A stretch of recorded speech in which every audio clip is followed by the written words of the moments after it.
I always loved the quiet when I was home alone. There's something nice about it. I could watch TV or play games without anyone bothering me. That night, though, was different. A storm was brewing outside and the wind howled like it was alive.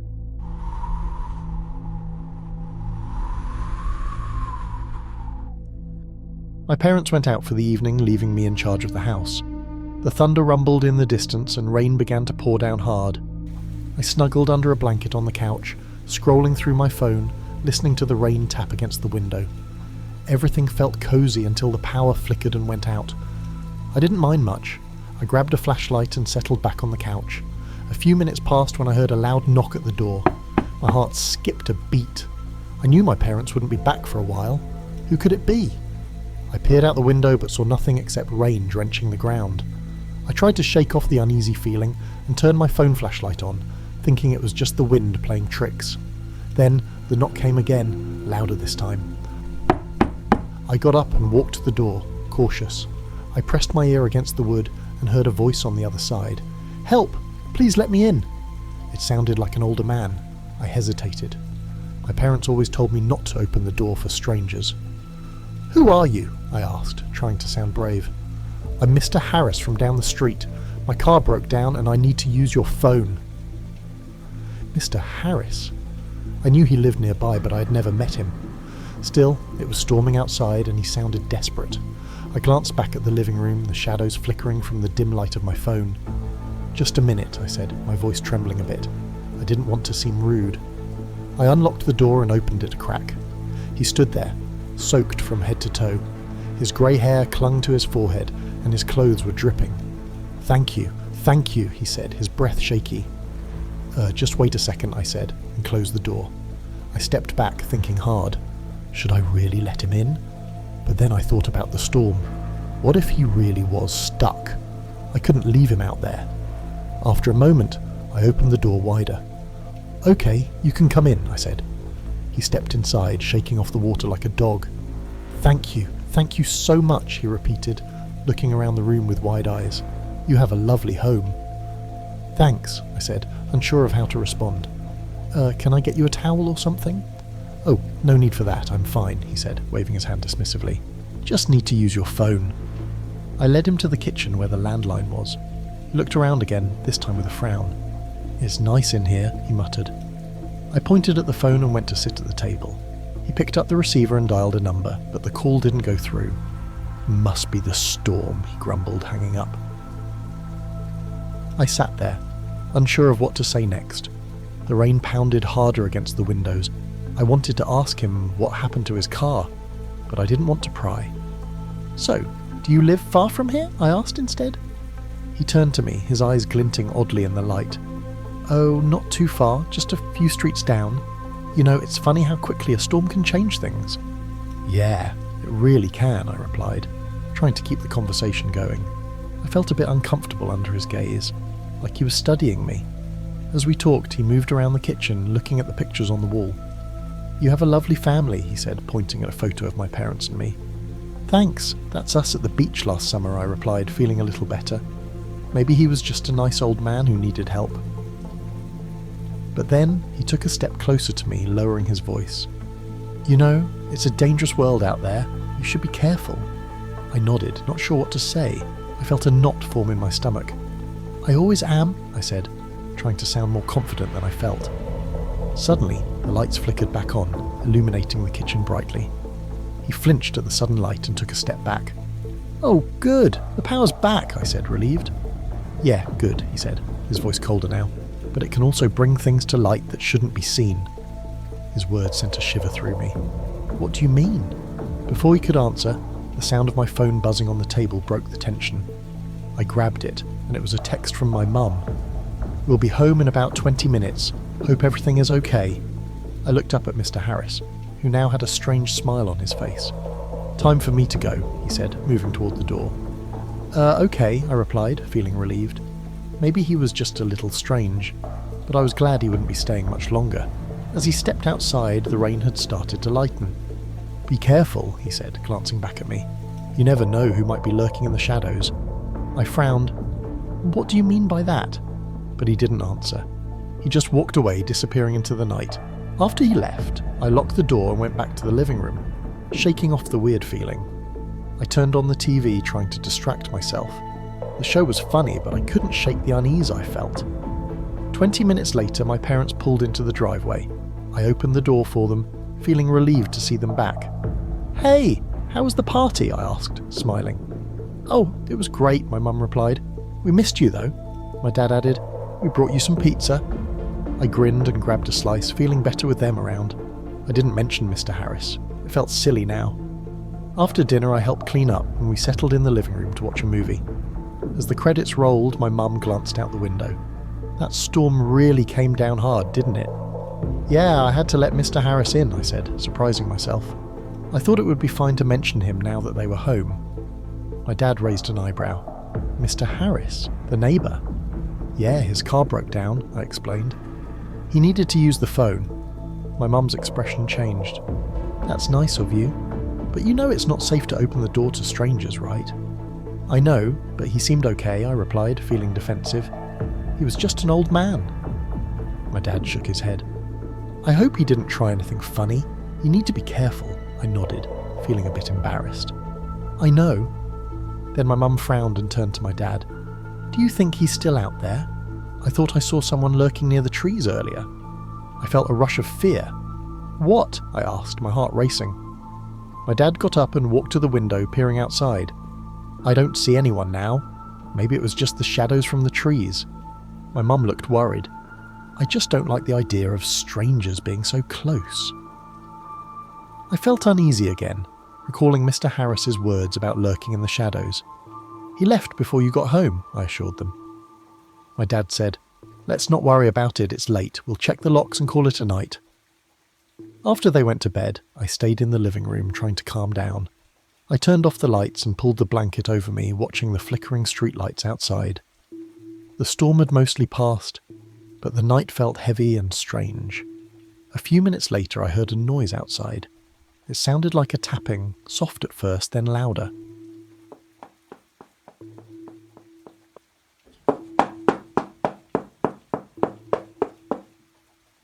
My heart raced. I tried to ignore it, but the tapping continued, rhythmic and unsettling. I took a deep breath and got up, walking cautiously to the window. I peered outside, but saw nothing at first, just the dark shadows of the trees. Then, out of the corner of my eye, I caught a glimpse of something. I focused and my stomach dropped. There, near the edge of the light, stood a figure. It was too far away to see clearly, but it looked like a person just standing there unmoving. I felt a rush of panic. What if it was Mr. Harris? I backed away from the window, my mind racing. I locked the door and turned off the lights, hoping to make myself invisible. The tapping started again, louder this time.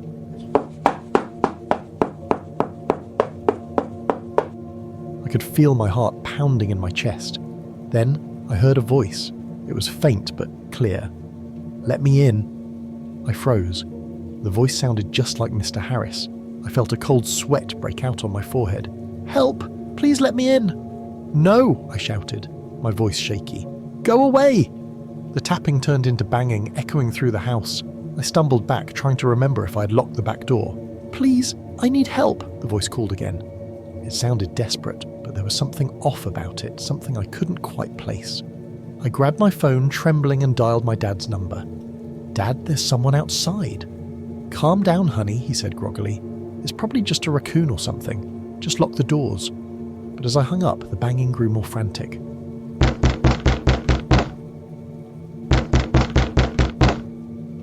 "Please, I can't stay out here," Mr. Harris yelled. "I just need to come in." My breath quickened. I didn't know what to do.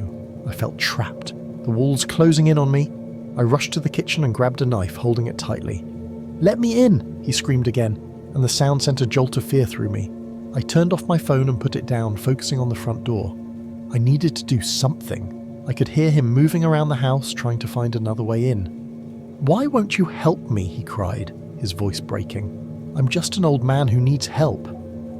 I was shaking, tears brimming in my eyes. "Get away from my house!" The banging stopped and silence fell. I held my breath, straining to listen. Was he gone? Then I heard a soft shuffle, and my heart dropped. Someone was outside, whispering. "You shouldn't have let me in. You should have listened," I gasped. stepping back as the shadows grew darker. "Go away!" I shouted, my voice barely above a whisper. But the whispering only grew louder, echoing in my head. I pressed my back against the wall, clutching the knife, praying for my parents to wake up. And then, just as quickly as it had started, the sound faded away into the night. I was left alone in the dark, trembling, clutching the knife like it was my only lifeline. In that moment, I realised I should have listened to my gut. Some doors should never be opened, especially when the world outside is full of shadows.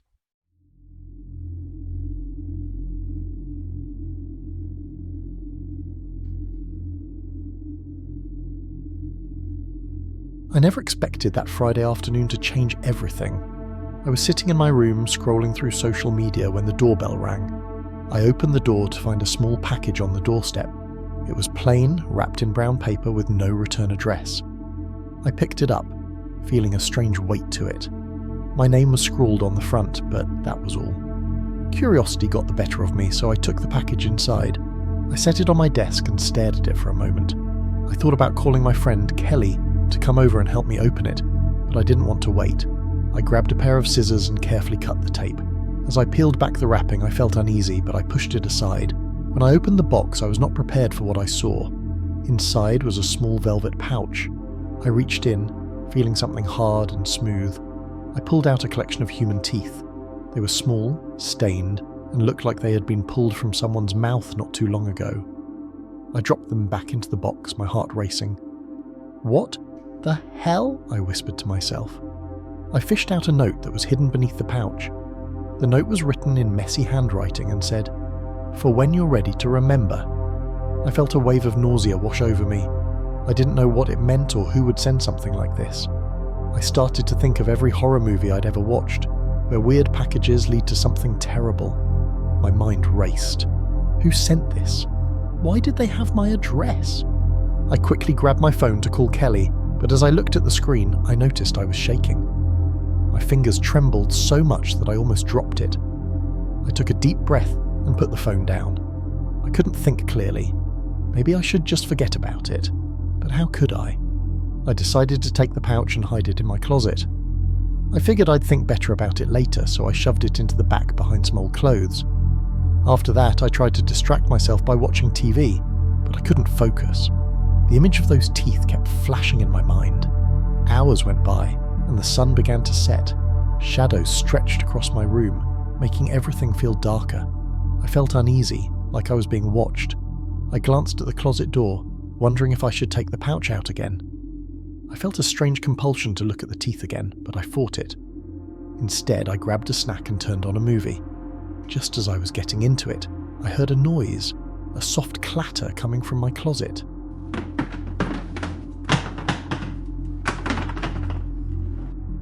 I froze, my heart pounding in my chest. I tried to convince myself it was nothing. Maybe something had just fallen over. But then I heard it again. Another soft noise. It sounded like something shifting. I slowly stood up, my feet heavy as I walked toward the closet. I felt the urge to open the door, but a part of me was terrified of what I might find. What if the teeth were somehow alive? What if they belonged to someone who was looking for them? I took a deep breath and yanked the closet door open. Nothing. The closet was empty, except for my old clothes and shoes. I sighed in relief, but still felt uneasy. Maybe it was just my imagination. I shut the door and walked back to my bed, trying to shake off the feeling. Just as I settled back in, my phone buzzed. It was a message from Kelly. "Hey, are you still coming to the party tonight?" I looked at the clock. It was getting late. I quickly typed back, "Yeah, I'll be there soon." I grabbed my things and headed out the door, but the whole way to the party I couldn't stop thinking about the teeth. I wondered if I should tell Kelly, but I didn't want to freak her out. I decided to keep it to myself for now. The party was loud, filled with laughter and music. I tried to have fun, but my mind kept drifting back to that package. I couldn't shake the feeling of dread. I went outside to get some fresh air, hoping it would clear my mind. That's when I saw him. A man standing by the edge of the yard, just outside the light. He was staring at me and my stomach dropped. There was something about the way he looked. He seemed out of place, like he didn't belong there. I turned away, thinking it was just my imagination. but when I glanced back, he was gone. I hurried back inside, feeling anxious. I couldn't enjoy the party anymore. I told Kelly I wasn't feeling well and decided to go home early. The whole way back, I felt like someone was watching me. Once I was back in my room, I locked the door. I didn't want to think about the package anymore, but I felt drawn to the closet again. I opened the door, and the pouch was still where I left it. But when I picked it up, it felt heavier, as if something had changed. I took a deep breath and opened the pouch again. The teeth were gone. I panicked, looking everywhere in the closet, but they were nowhere to be found. My heart raced. Had someone taken them? I felt a sense of dread creep over me, and I slammed the closet door shut. Just then, my phone buzzed again. It was a new message, but the name wasn't someone I recognized. I hesitated, but opened it anyway. It read, "You shouldn't have hidden them." I froze, feeling cold sweat run down my back. I couldn't shake the feeling that I was in danger. I dialed 911, my hands shaking. The operator picked up, and I explained everything. I heard footsteps outside my window, soft but distinct. "Stay calm," the operator said. "Help is on the way. Just stay inside and lock your doors." I didn't feel safe. I backed away from the window, not taking my eyes off it. Suddenly, the footsteps stopped, and I heard a faint scratching sound. It was coming from the window. I felt like I couldn't breathe. I grabbed my phone tightly, waiting for the sirens to come. Then, a shadow moved across the glass. I gasped and turned away, hiding behind my bed. The scratching continued, growing louder. I could barely think. What if it was the man I saw earlier? The sirens finally blared in the distance, but they felt too far away. I pressed my back against the wall, waiting for whatever was outside to make its move. And then, just as suddenly as it started, the scratching stopped. I peered out from my hiding place, and to my shock, the man was standing at the foot of my bed. He looked down at me, his face twisted into a grin. "I told you not to hide them," he said softly. Before I could scream, the door burst open, and the police rushed in. The man turned to them and vanished into thin air. I blinked, shocked, and they looked at me, confused. "Are you all right?" one of the officers asked. I couldn't speak. I looked at the empty space where the man had just stood. They searched the house, but found nothing. They reassured me that I was safe now, but I knew better. The teeth were gone, and I had a feeling that the man would come back. The package had opened a door I couldn't close, and whatever was on the other side wasn't done with me yet.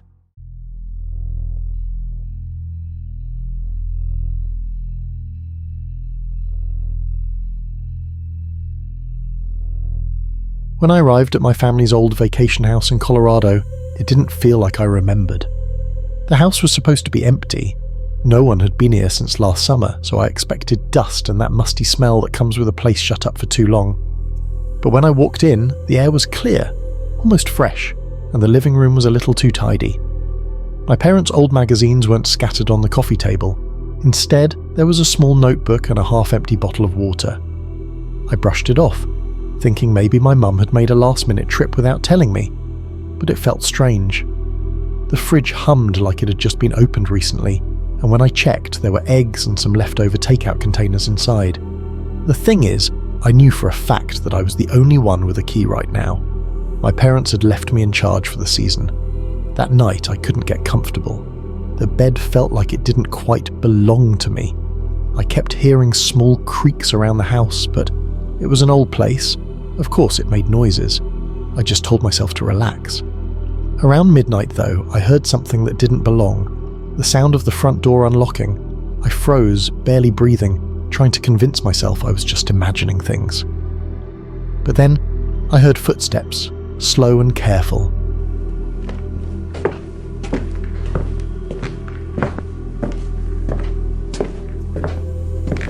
Coming down the hallway.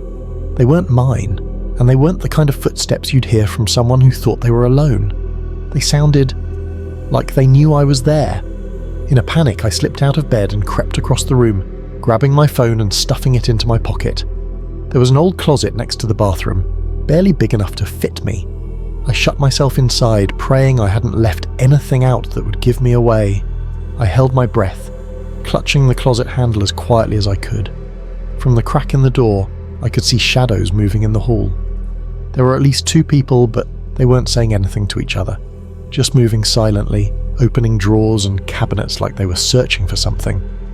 I pressed myself further into the corner, trying to stay as quiet as possible. My heart was pounding so hard I worried they'd hear it. My thoughts were a mess. How could anyone have gotten in? The only key was in my bag just a few feet away from me. I thought about calling for help, but the idea of making a sound seemed insane. One of the intruders started talking softly to the other. It was muffled, but I could make out some of it. "She might still be here," a woman said, her voice cold, almost whispering. I gripped my phone so hard I thought it would break. They were looking for me. The weight of that realization hit hard. They weren't here for the house, they were here for me. The man answered, voice low, saying something about taking care of loose ends. I could barely process it. I'd heard enough. They thought I was some kind of loose end. It didn't make sense. I forced myself to stay as still as possible, barely daring to breathe as their footsteps moved closer to my hiding spot. One of them stopped right in front of the closet, close enough that I could hear them breathing. I closed my eyes, hoping they'd just turn around and leave. I waited, feeling every second drag by. The woman let out a frustrated sigh. "Nothing here," she muttered, and after what felt like forever, the footsteps moved away. I waited, counting down the seconds in my head until I couldn't hear them anymore. Then I waited even longer, just in case. Finally, when I was sure they'd left the room, I dared to peek out. The hallway was empty, but I could still hear them moving around downstairs. I knew I couldn't stay in the closet forever. They'd eventually find me if I did. I needed to get out of the house. I slipped out as quietly as possible, feeling the floor creak beneath my bare feet. I headed for the side window in the living room, trying to keep my movements slow and silent. But as I passed through the hallway, I caught sight of my own bag on the chair, and the zipper was open. They'd gone through my things. That meant they knew I was here for sure. I made it to the window and slowly opened it, hoping the sound wouldn't carry.